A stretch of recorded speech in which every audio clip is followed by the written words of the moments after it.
Patrish. Good Hello, afternoon. Good Thea. morning. It's morning, actually, right now. I'm so happy to be doing our third episode. It's so crazy. How are you And feeling about all of this? I'm actually, well, first of all, we're not in real time right now because we pre-record, but our first episode dropped this morning. All And right. That's I'm exciting. feeling like I feel I got kind of weepy. I got kind of teary. I know you're going to laugh because I got like, wow, I did this. Like you and I did this. We did this. We were strangers and we did this. And I feel like so proud of us. That's how I feel. It is not easy to put yourself out there. That's the thing. From being a writer, I already know what it's like to tell your own stories and to write. And it is not easy. You're going to be opening yourself up to people who adore you, people who don't adore you. So it is not easy. And we are trying to be on here and be unfiltered and honest. And that is hard. And So if hard. we were just on here talking about Bravo, Summer House, television, this would be easy. Film reviews, it'd be easy.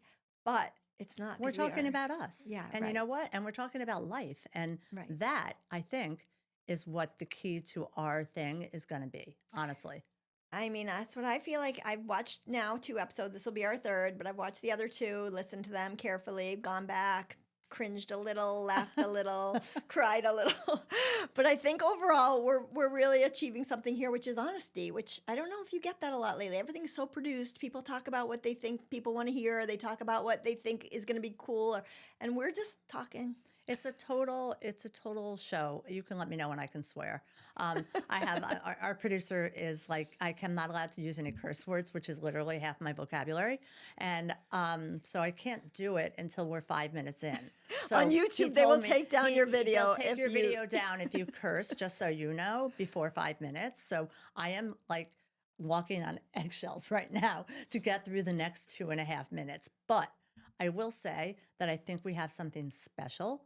And I think that we're lucky that this just kind of happened and that we made it happen. It didn't happen. We made it We happen. took a chance for sure. 2 people who barely knew each other said, you know what, let's try this, see how it goes. So you guys listening or watching on YouTube, definitely help us out, like, share, write your comments, give us feedback because And give us obviously- reviews because Right. I have told everyone on all of my followers, my family friends, my frenemies. I'm sure my frenemies will write something like, am I allowed to curse yet? No.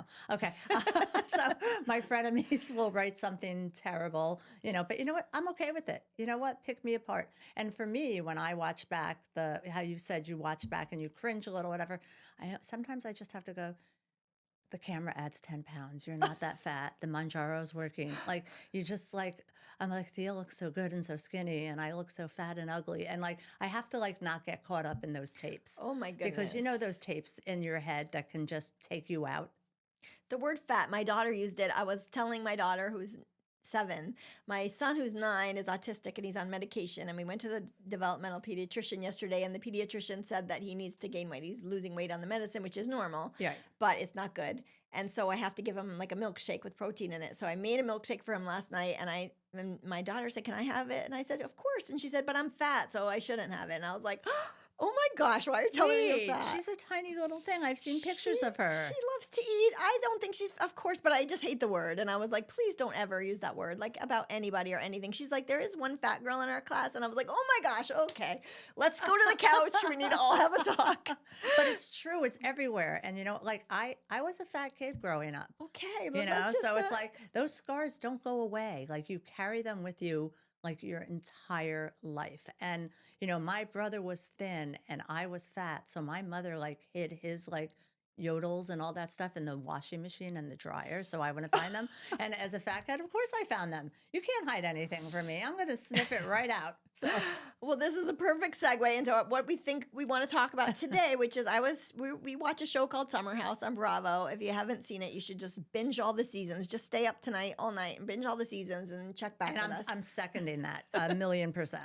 So it is a show about a bunch of people who have a Hamptons share, and there was a big scandal recently where one of the girls who was married on the show hooked up with another guy on the show who dated her best friend. So the show's wrapping up, so we won't be talking about it that much for all of you non-Bravo people out there. But it has made me think a lot as I watch a show and talk about it on my Bravo fan page on Your Moms Are Watching. I talk about the show a lot, and it has made me think a lot about the marriage that these two people had on the show, which has now obviously devolved to divorce. And what made her stray to another cast member and her best friend's boyfriend? I mean, it has to be something in the marriage that has helped propel her into this really unpopular relationship she's in right now. And I was thinking about us and how we're now, obviously, I'm 57. Patrish is in her 60s. 62. 62, early 60s. 60s. And how we now can look at our marriages and our relationships and kind of where all that began. And I thought maybe we would tell you guys a little bit about our journey towards hopefully not Amanda and Kyle from Summer House's end, but we're in it. We're in it at this point. So tell me about your relationship and how you met your husband and how old were you? And Okay. I met my husband. It's like dog years, honestly. Okay. Oh, I can swear. Oh, good. I fucking met my husband a long fucking time ago. No. Okay. I'm just telling you. I met him. I am 62. I met him. My mother passed away when I was 26, and I met him a year and a half, no, 2 years before she died. I met him when I was 24, and I had already been engaged once before that.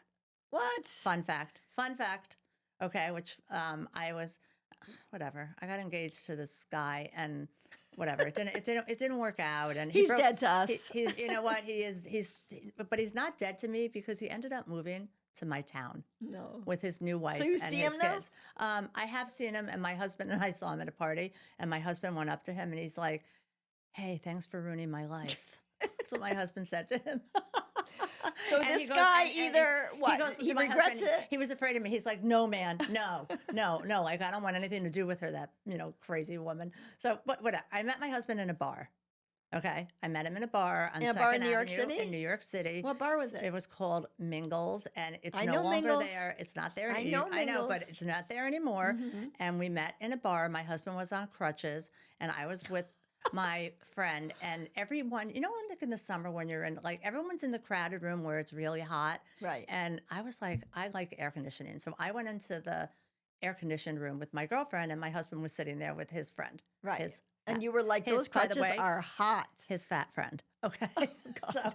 So I was like, I sat down and I talked to him and blah, blah, blah. And I was like, I don't know. And he's like, well, can I get your number? And, we'll go out. And I was like, okay. It was the year of after my first fiance and I broke up, I went on 50 dates in 1 year, like 50. Okay. I was like the dating machine of New York because I was like, I'm going to find someone. This guy is not ruining my life. So, and my husband was like the first guy that I was ever with who was like my friend before my boyfriend. Right. Like we went out a bunch of times and we just like, he was in Fire Island and I was in the Hamptons. We both had share houses, like Summer House, Right. And I was just like, I don't know if I'm into this. And he was like, I don't know if I'm into this. And it just kind of evolved. And I remember he took me to the US Open. And I was really upset because he had my husband was like, he's very thrifty. So we're in the top row of the US Open. And you know what? That's not how I go to the US Open.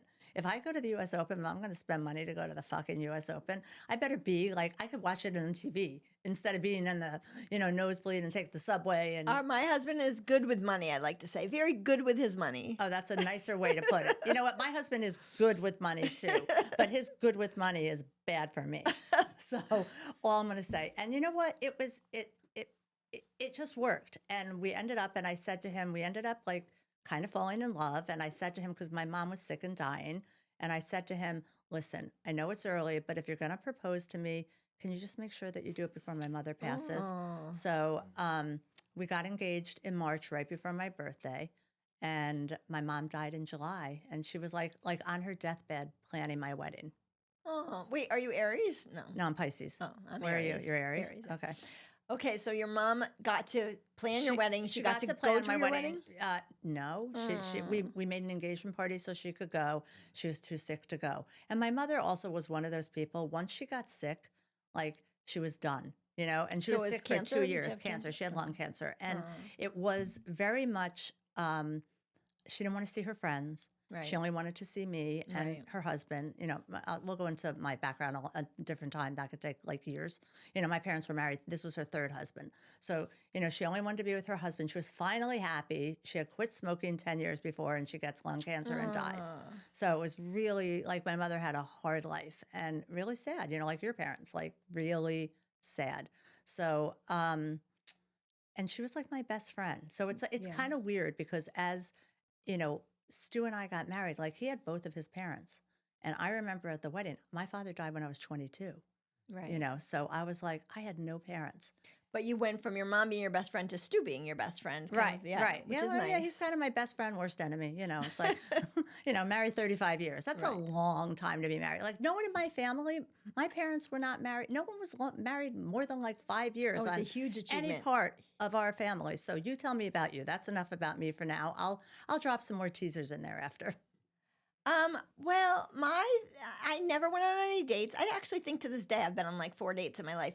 What? I worked at a restaurant. It's called Hula Hands in Times Square across from my God, Cats in Hula Hands. 1987. And there was a guy working there and I met him and I was 18. I just moved to New York. I was a virgin. I'd never had a boyfriend. And he became my boyfriend for 22 years. And then he died of a heart attack suddenly. And that's when I had already met my now husband. That's so sad. When he died, I know, of a heart attack.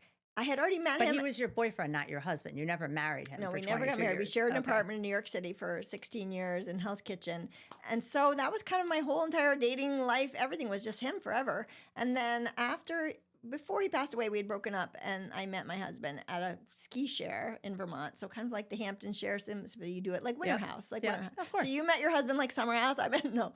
When you were with your husband, you guys both we were had... both in shares. Right. Right. That's how people do it. So I met him at a ski share and we dated for a little bit and then broke up. And then when my ex died, that's really when we started because Did he come in for the kill right away? No pun intended. No, like I said, my ex and I had broken up. I dated him for a little bit and then we were just friends for a lot of years. 6 years we were But just you lived friends. with him?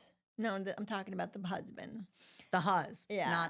Not the ex who died, who passed away. I lived with the guy who died. Yeah. So anyway, so he came in for the kill after my ex died. There was really no room for anyone, even after we broke up, for anyone to get in there until he And passed. how long are you married now? Now we've been married 12 years. So we got engaged in Hawaii. I was just telling someone the story. Oh, my 'cause God. They were talking about cruise ships. And I was saying how my husband used to sing in a Jersey Boys cover band. And they were on cruise ships. And he went on a cruise ship to sing. And he invited me to Hawaii because he got like a day off of the cruise ship. And I went to Hawaii. And when he had his day off, he proposed to me. And he got norovirus from the cruise ship, so he gave it to me. And after he proposed to me, we were like kind of walking around on the North Shore of in Hawaii, and I was showing off my engagement ring, and I literally projectile vomited like straight out of my mouth to like the side of the restaurant. Oh my God! Because of this cruise ship, and so I've always been scared of cruise ships after that. Even though I didn't even go on the cruise ship, he was on it, but I was like, "What's a norovirus?" So anyway, we got engaged and we got married. I was already 44, and I really wanted kids. So we got married and we started trying to have kids right away, obviously, but it didn't work because 44 is on the cusp of being nearly impossible. So Right. then he's Portuguese, and we used Portuguese egg donor, and I had my son at 47 and my daughter when I was 49 with an egg donor, which I love talking about. But you carried them. I carried them myself, right? And I have MS, so it was not... My first pregnancy with my son wasn't bad at 47. It wasn't bad. It went fine. My daughter at 49 was a lot harder. You're just as you age, your blood gets thicker, and Right. you have a lot of so I had a lot of complications. So that was tough. But yeah, I did it. So now I have 2 kids. We just moved back to New Jersey 6 years ago from LA, and that's my story now. Now we've been married 12 years. This will be 13. And it's funny, I was just thinking, I didn't tell him this yet, but I was just thinking that I met him exactly 22 years ago. So now he has almost surpassed the amount of time I was with my ex, who I always talk about, Right. oh, my 22-year ex. Well, now this guy, I will have Now known he's him. it. Yeah. Okay, I've known my husband longer than I knew my parents. Wow. Oh, Isn't you that surpassed crazy? that, right? I'm with my because I was 22 and 26, Right. and I've been with my husband for 37 plus years. Wow. So he's really, So he's and really I've it. known his parents longer than I knew my parents. So and his parents are both still alive, by the way. Wow. Yeah, they're 83 83 and 80, almost 88. And Right. they're in Florida. I mean, they're hanging in. They're not like in the best shape right now, but Right. they're not in a home. I mean, they live independently. They have no. I mean, we beg them to get someone to take care of them, and they're like, no, we're fine, we're fine.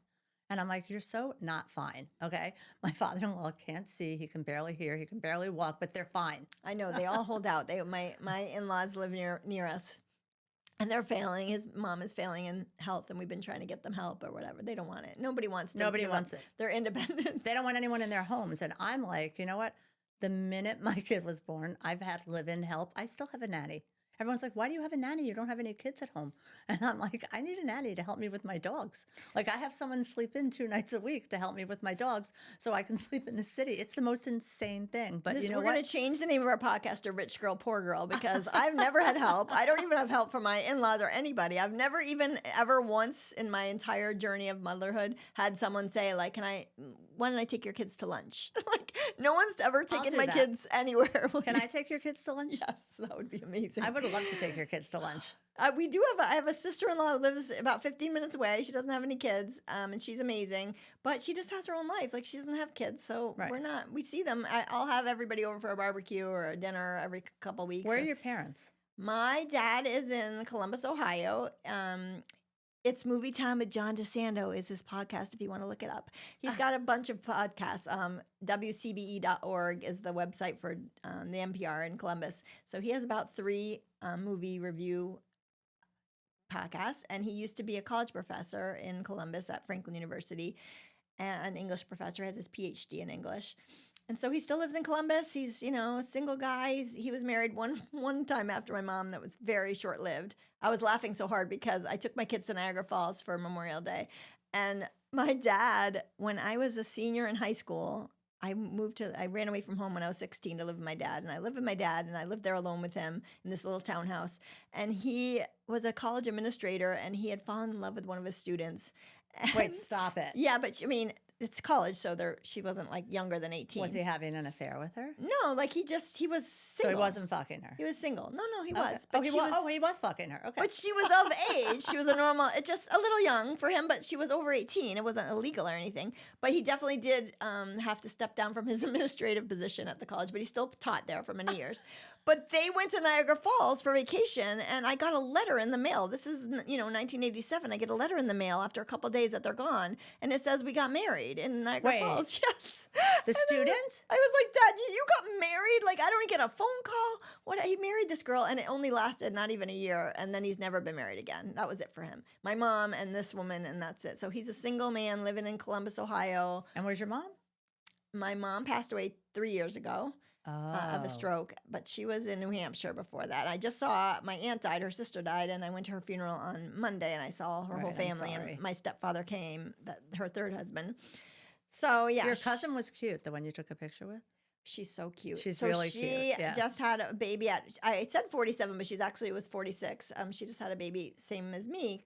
Later in life, I think she froze her eggs. How is that possible? You hear stories like someone in Thailand who 60 had a baby, and I'm like, you're like one of those women here who you never hear about. Anyone can do it, even after menopause. You can use a donor egg.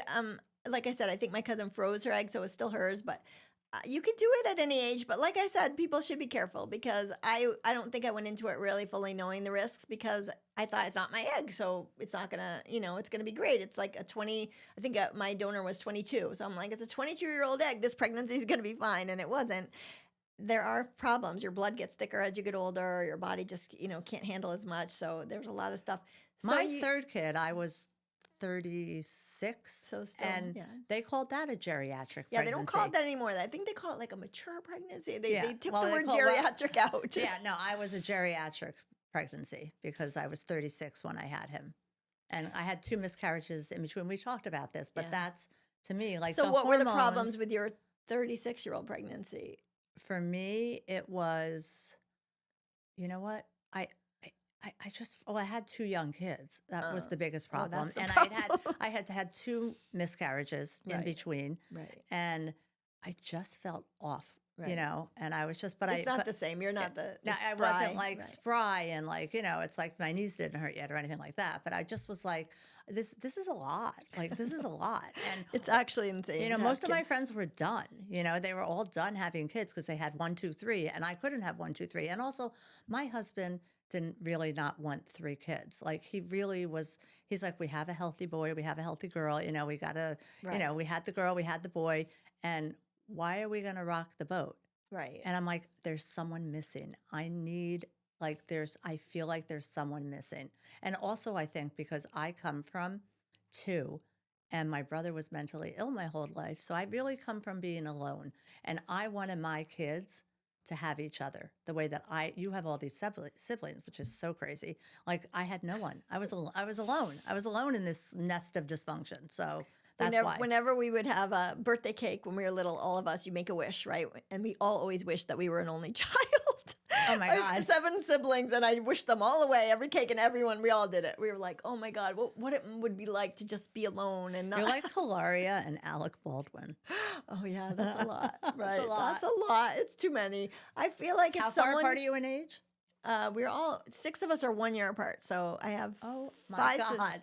5 of us girls are all 1 year apart, and then my older brother. We're all right in a row. My mom had literally 6 under the age of 5 at one point, and then 11 years later, she had my 2 little brothers with her second husband. But there's 8 of us. It was insanity. It is not. I do not recommend that to anybody. It was not. You know No. what it was? The biggest problem is my mom didn't have any money. Neither did my dad. So we didn't have a lot, and times that by 10 people you have to feed, and so we had a farm, and we had to milk our own cows and make butter and make Wait, bread after not, school. Not the house in Boston with the rats?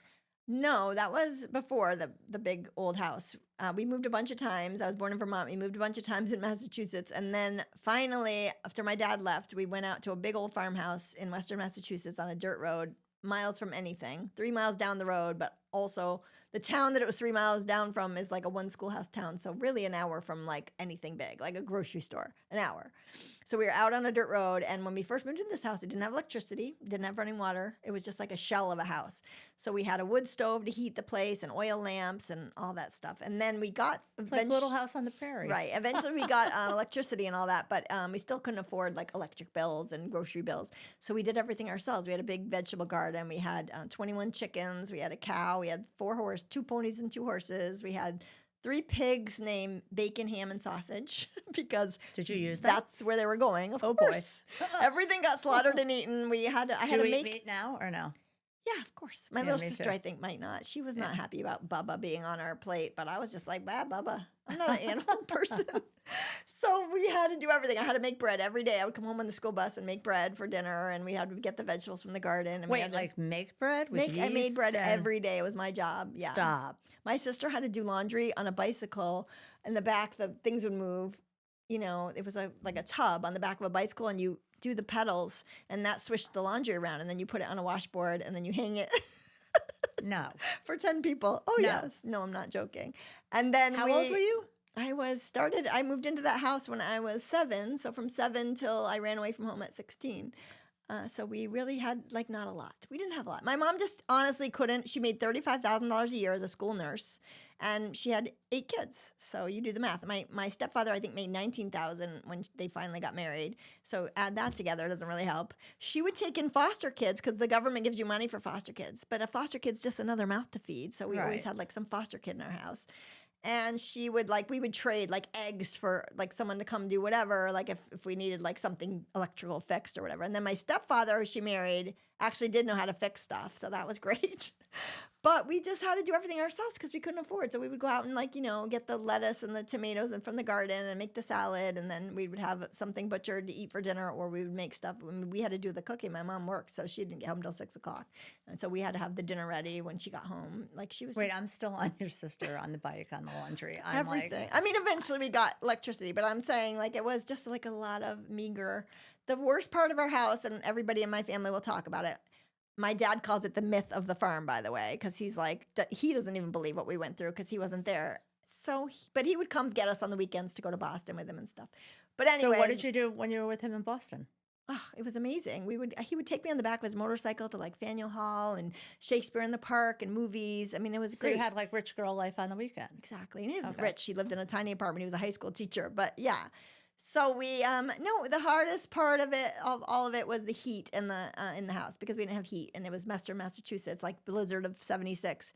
So we had like 12 feet of snow over our door and ice on the inside. And so we would, in our beds, we would put a cement little rock on the wood stove to heat it up, and then you put it in a bag and put it in your bed, called hot rocks, they call them, to keep your bed warm for 5 minutes. Shut the fuck up. What? And when we got out of bed in the morning, your feet would freeze to the floor. There's no heat. Wait. There was ice on the inside of our windows. This is not a joke. And we had No. we had one Wait. wood stove to heat an entire huge house, which of course didn't. So we had holes in the floor to try to get Can the we heat look up hot rocks for next time, please? Are you going to look it up now? It might be I'm just like, something we call them, like- but definitely, you're right. What? I know. So it was very crazy. And I Thea. think that was the hardest part, was being really cold and really hungry, because we never had enough food. It was like enough just to feed us. You didn't Like, get what kind seconds. of bread did you make, though? I made, actually, the joy of cooking it's called easy white bread, and it's a quick little recipe. It's just yeast. You let the yeast rise and flour. I mean, it's like 4 ingredients, and every day I would make it. I'd push it down, it would pop up, and then I put it in the oven, and it was ready for dinner. So we had nice, fresh baked bread every day. There were a lot of good things. It was just Right, hard like to bread and butter. It was I hard could, to I see. could live on that. We had to make honestly. butter. That's one We of my made favorite meals. We churned butter. We churned it just No, like no, yes, we I did. can't. It's like you. We did not have money. Does Hot Rocks Yeah, exist? so hot rocks. It's kind of funny you're talking about the rich girl, poor girl. Right. Hot rock can refer to either an off-grid survival technique to stay warm in the wilderness, Thank you. or a relaxing spa-style heated mattress. See, Hot we were Rocks. just, it was just spa. Hot Rocks. We were that at the should spa. be the new name of our podcast, Hot Rocks. So from now on, we'll talk about my impoverished childhood as the spa. At the spa, we had our own fresh butter and bread, and it was amazing. You know, we were trad wives, no, but it wasn't. It was obviously not by choice. It was just because we couldn't. My mom literally could not afford to go to the grocery So store. how'd you go to college? So I ran away from home when I was 16 and got a Right. normal life in Ohio for 3 years of high school. My dad lived in a little townhouse. I went to a beautiful high school, Worthington, Ohio. Shout out to one of the best high schools in the country. Okay. And got an amazing 3 years of education. I didn't pay to go to Marymount Manhattan College. My roommate from the city, and I went to Indiana. I went to IU. You know that, right? Right, yeah, no, And yeah. so she's from Upper Arlington. Ooh, it's our rivals, Yeah. our So, high yeah, school I know, rivals. I know all about the schools there. They're Right. good schools. Amazing. So I had that, and then my dad went to Georgetown, my mom went to Georgetown, their whole family went to Georgetown. So he was the person who interviewed to get into Georgetown. So I clearly got into Georgetown. Well, actually, they waitlisted me for a year, but I didn't. I really wanted to do theater, and I wanted to go to school for Shocker. directing. So I went to Marymount, which had like this beautiful, had the biggest theater, had the whatever in the Upper East Side of Manhattan. And they had your housing for the first year. Our housing was paid for. My school, I didn't have to pay. And then the second year, they stopped that with the housing, and I had to get my own apartment, which I did an illegal sublet because I didn't have a lot of money. And I worked at a gelato store across from my apartment building, Yorkville Towers on 81st and 3rd. That's do. where our dorms were. And one of my Do roommates. you know my husband and I lived on 81st and 3rd? No. We lived at 1438 3rd Avenue, and like near Luke's Bar and Grill, like right there. We lived in a high rise there when we were. Did you ever know this place called engaged. Grand Gelato? It was a gelato store. And Yes, that's where where you I- worked. That's where I used to work. And my boss. I mean, in those days, I was really strictly Tasty Delight. Well, So- my boss his name is Reggie Bythewood. You can look him up because he's a big writer director. His wife Gina Bythewood wrote Love and Basketball, and he was Oh, my I boss. love that movie. Right. Yeah. So Reggie was my boss, and Bill Murray was one of my first people that I met when I worked there, who came in for gelato one night after I'd already closed. He like knocked on the window and gave me $100 for a pint of our gelato. He's a very nice guy, by the way. And then, oh yeah, he was amazing. Yeah, he's and a then nice one man. of my I've met him. roommates was Moira Kelly, who was a toe pick girl in Cutting Edge. She went to Marymount with me and was one of our roommates in Yorkville. And Eric Palladino, who was on ER, and also Oh, yeah, we had a lot of it was an art school, so we had a lot of famous people that went to our I was school. a theater major. Isn't that interesting? You were for theater for what? Theater and communications when So I went acting to Indiana. or what? Well, I started off at BU, and I, rich girl, went to City Girl, Connecticut, went to BU, and it was just so jappy and gross. And I was like, you know what? I know I'm going to be with these people for the rest of my life. Like, I don't need to go to college with them too. So I saw the movie Breaking Away 3 weeks before I was supposed to go back for my sophomore year. And I had already, like, I was a sportscasting major, honestly. Oh. I had already traveled. Rick Pitino was the basketball coach at BU when I was there. Legend. And I traveled with him. Like, Oh, I'll bring wow. him at some point. I have pictures of, me and him and the basketball team. I was the towel girl. I would travel. We went to Virginia. We went to Old Dominion, like wherever. And, and I tried out for cheerleading, and I had played rugby for a day until some girl, like, put her hand in my shorts and kind of grabbed my cookie. And I'm like, I'm not doing this. Rugby's not for me. And there we have Patricia's experience as a college rugby player. Right. So, yeah, it was literally one day. So I had done everything I wanted to do. I saw Breaking Away, and I was like, there's got to be more life than just the East Coast. So I packed up. I called my roommate and told her that I wasn't coming back. She was so pissed off because, like, how do you just, like, pull out of school 3 weeks before? We literally could do a whole episode on the drama of college roommates. Right. And then, I packed up my stuff. My parents did not take me out to Indiana. They put me on a plane. I had 7 duffels. My father hired a stretch limousine for me to go from the airport to Bloomington, Indiana. And in those days, and I remember I was wearing, like, white jazz shoes and, like, a headband and a mini skirt, and, I was like the jappiest thing that ever walked out of this world. Going to, and you didn't know anybody there? No, you didn't have friends? I didn't know one person there. I went amazing. and I didn't have housing. I lived in a lounge.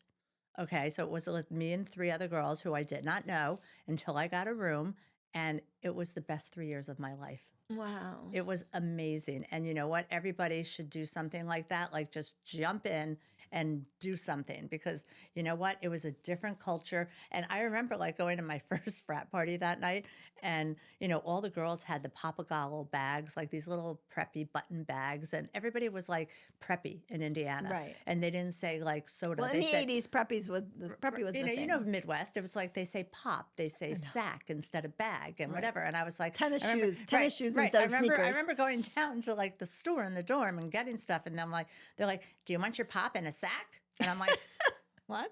I'm like, my fucking father's in the New York City. He's not here. I'm like, no, I don't want him in it. And I was like, okay. I was like, but it was a cultural, like, it was the best thing I did, honestly.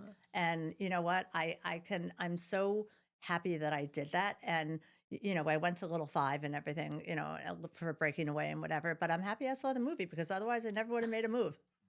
No, that takes a lot of guts for sure, to just get up and go somewhere, especially when you have a kind of a cushy. We moved a lot when I was little, so I could go anywhere. I'd take a suitcase. I went to college by myself. No one drove me. I just flew and went. Like, I had a suitcase. I'd gone to visit Marymount the year before when I was a senior, and I met a girl at the orientation, and we said, let's be roommates. And that was my roommate in the dorm. And yeah, Did you like her? No, she she was great. We had a little bit of a tiff at one point over a boy. Is she gonna watch this? No, but she was a big producer for years at CNN, and she's now doing, like, nonprofit in Africa or something. I mean, she's an amazing. I've spoken to her. We were fine. We had one tiff over a boy, and she didn't speak to me for a month. And we were in a tiny room, and it was awkward. I remember I used to leave notes for her to be like, can you leave the whatever? Like, we weren't speaking. But no, we ended up being good friends. Somehow I can envision that. I went to her wedding. I like, no, she's fine. We definitely had a lot of drama in our dorms. There was a girl that thought that my friend, who I spoke about the last episode, the stripper, she thought she was actually Marilyn Monroe, like the ghost of Marilyn Monroe. So it was always kind of drama because she was, like, scared of her. We were all in the same apartment. She did look a lot like Marilyn Monroe. It was actually uncanny. It really was. I mean, people would stop her in the street and stuff. Like, she really did. She was a dead ringer for Marilyn Monroe. So that was a weird lot, but it was fun. I think it's fun. I hope my kids go away to college, because I do think everyone needs to experience at some point. My kids went away. They did? My daughter started at Syracuse, and, she really wanted to go to Miami. That was her first choice. Miami U or Miami in Florida? Miami in Florida. She wanted to go to Miami, and she couldn't. She has terrible anxiety. She could not test and, like, the ACTs. So we had her go. Well, her high school had her go to ED at Syracuse. So at least she had somewhere to hang her hat. Once you get in ED, you're stuck. Right. So she got into Miami, but she got in for the second half of the year. So she had to go to Syracuse. She stayed for a year, and then she 86'd and went to Miami, where she had the best She loved it. 3 months of her life. But, like the Miami kids it's a different breed. Right. They're all like, you're walking around in a bikini all day and you're like on Adderall and, Oh it's my like, gosh. it's like a crazy culture, crazy, the girls down there. But she made some of the best friends of her life. So it was a great thing for her. And I love her friends from Miami. You know what? She made really good friends at Syracuse too. Like her best friend from Syracuse lives in the same building with her now. They both have babies the same age. They live in the city. They live in the New city York. in the same age, in the same building, same age. And you know what? Like, it's just like a nice thing. And then my middle one only wanted to go to Michigan, and he went to Michigan.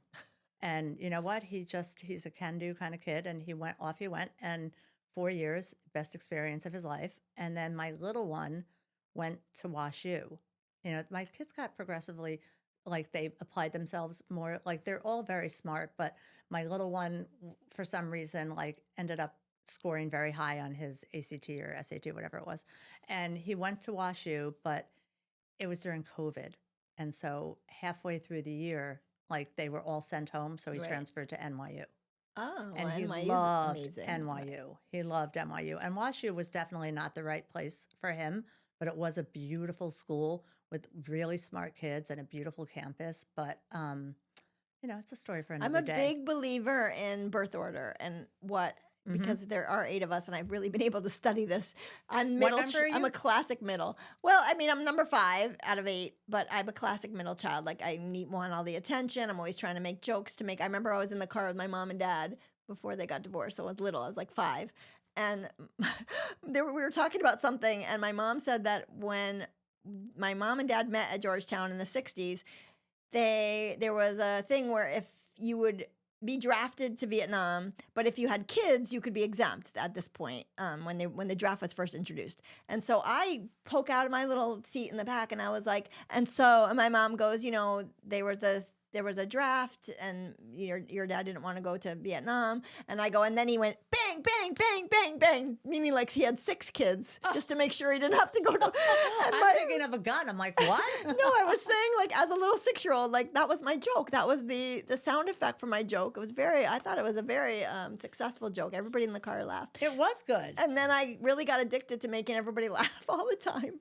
And that's a kind of a classic By the way, my child. middle one is my funny one. See, exactly. Yeah, I mean, I butt heads with him the most, and he's just like, "Don't ever talk about me on your podcast." Oh no, we're gonna get canceled He's like, right now by the kids. He's one step away from serving me with an NDA. Like literally, him and his wife. They're like, I have 2 kids who are married, so it's like, and my daughter is having another baby in the next 3 to 4 weeks. So you're a grandma already. I'm a grandma already. I have 1 grandson and soon to be a granddaughter. I do counsel a lot of people on my Instagram page about switching to egg donor, going through IVF and all that.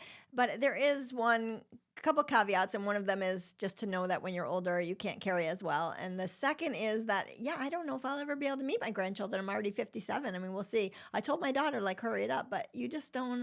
So it is She's a little 7. You told her to hurry up. Not now, but I'm just saying I would like to meet my grandkid. There was one drawback of having kids. Right. later in life. You know what? My kids never met my parents. Right. Yeah. So you know what? Because they died so young. It's not like, and by the way, that's why I always had a nanny. I wanted someone, who would do like what I did instead of my husband's family. I wanted someone who would like listen to me and do what I did, with them and how I was raised. I wanted to have that kind of influence. So, when you pay someone, they kind of have to do what you do.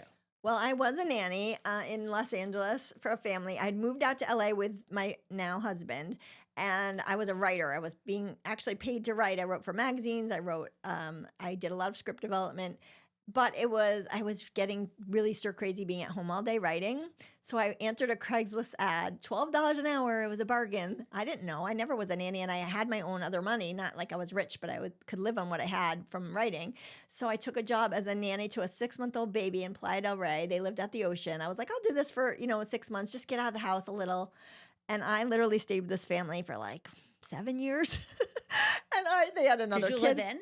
No, of No? course not. But I would go I there. was a nanny too, by the way. I would go there you every wouldn't think morning. that, but I was. I would go there every morning at like 8 a.m. and leave at like 8 p.m. because they both work. The father is a lawyer at Universal Music and the mom is an executive at like Deloitte or whatever. And they were always busy. And so I raised these little kids for a few years. The kids were actually the ring bearer and the At your wedding? the flower girl at my wedding. They came to my wedding. I was so close to this family. I still talk to them, the mom, as much as I can.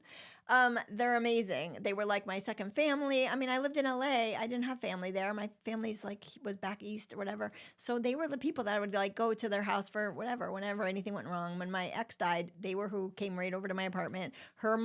His mom was actually visiting. It was a grief counselor. And so she was able to like immediately step in. I was like, wait, I don't understand. Like he died. I don't know what to do with myself. And they stepped in. So they were like my second family in LA. It was amazing.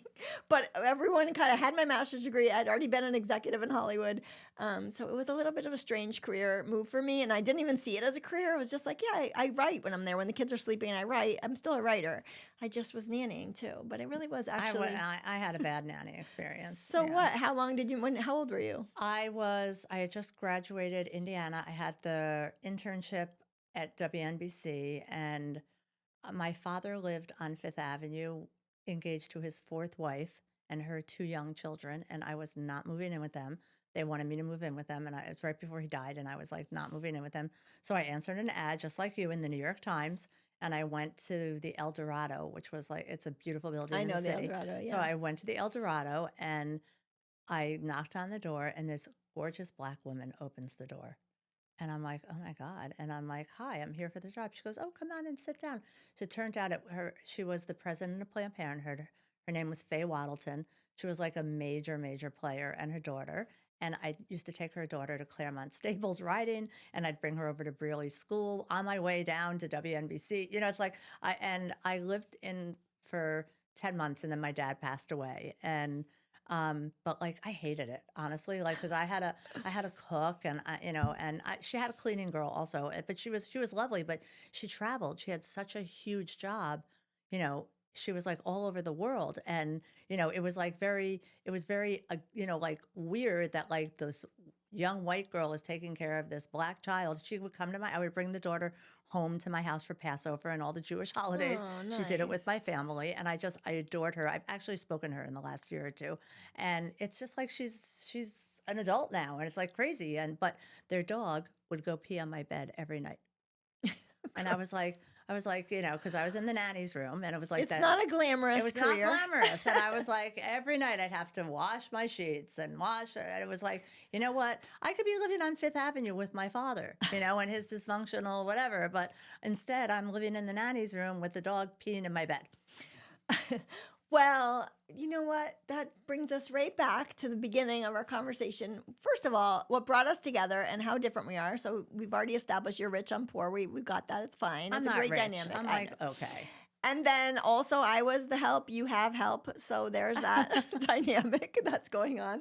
And I do think that says a lot about you that you've been married for that many years. It is definitely challenging. I have a lot of challenges in my marriage. Not right now, but we have had them. Oh But my God, every day is a challenge in my marriage. Yeah, Every day. it But you really know is. what? You have to, I wasn't going to do to my kids what was done to me by my family. Right. I'm a product of dysfunction. And that's probably why I can do this podcast and be so real, because you know what? Like I have a story, you have a story. Like we have a lot of stories, and my kids, they don't have that many stories, because like they had a really good childhood. No, my kids have it great because I didn't have television growing up. I didn't have electricity for a lot of years. I did a lot of stuff, and I give them everything. They can have junk food. They can have TV.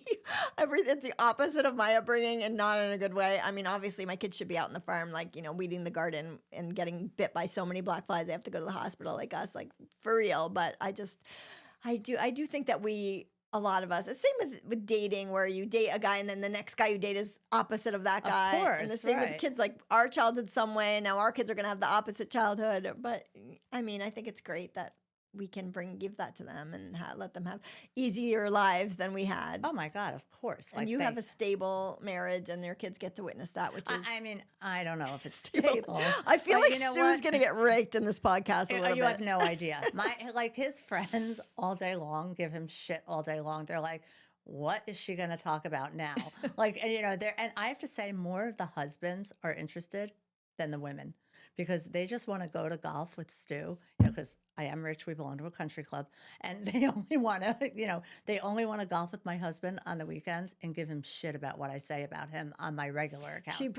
Patrish talks a lot about her personal life and her husband on her Instagram. I don't do as much of that, but I admire it. So we'll bring that here. Yeah, well, we I can think bring it. we've covered a little bit of ground today. We've covered our differences. We've covered our relationships and the fact that we both have children and you're a grandma.